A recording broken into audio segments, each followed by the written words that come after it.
दिसंबर की सर्द रात थी। धुंध पूरे इलाके पर छाई हुई थी। रमशा यूनिवर्सिटी से बस के जरिए वापस आई और रात 11 बजे गली में दाखिल हुई। गली सुनसान थी। उसमें चलती हुई उसे यूं लगा जैसे कोई उसके पीछे पीछे चल रहा हो। कदमों की बहुत हल्की सी आहट कुछ लम्हे चलती, फिर रुक जाती, फिर दोबारा चलने लगती। रमशा के दिल में बेचैनी बढ़ने लगी। उसने मोबाइल निकाला और कदम तेज कर दिए। आखिरकार वो अपने घर के गेट तक पहुंच गई। जैसे ही उसने गेट खोला, उसे महसूस हुआ कि कोई उसके बिल्कुल पीछे खड़ा है।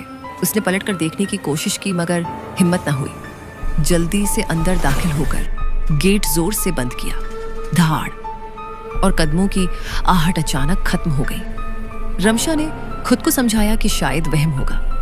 रात के तकरीबन 2 बजे उसे नीचे ड्राइंग रूम से कर्सी घुसने की आवाज आई।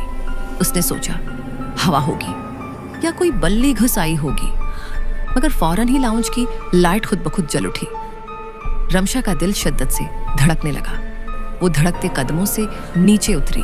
लाइट के नीचे सेंटर टेबल पर एक पुराना सा कागज रखा था। उस पर लिखा था टर्न अराउंड, पलटो।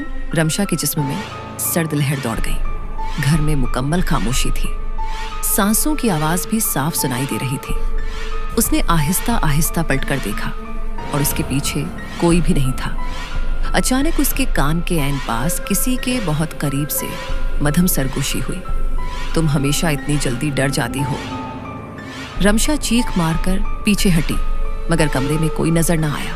उसने कांपते हाथों से मोबाइल उठाया और कैमरा ऑन किया।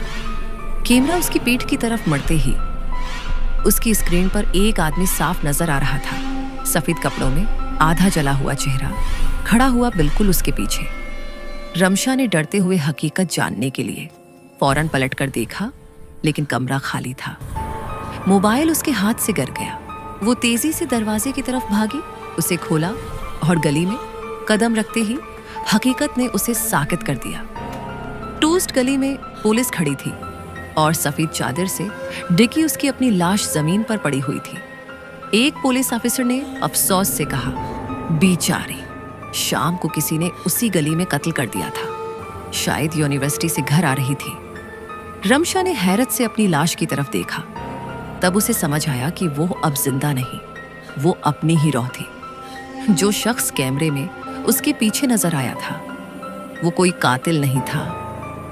वो दूसरी भटकी हुई रूह थी जो रमशा को मौत के बाद पहली रात रास्ता दिखाने आई थी। रमशा पहली बार अपनी हकीकत से आशना हुई जब उसने अपना जिस्म खुद अपनी नजरों के सामने देखा।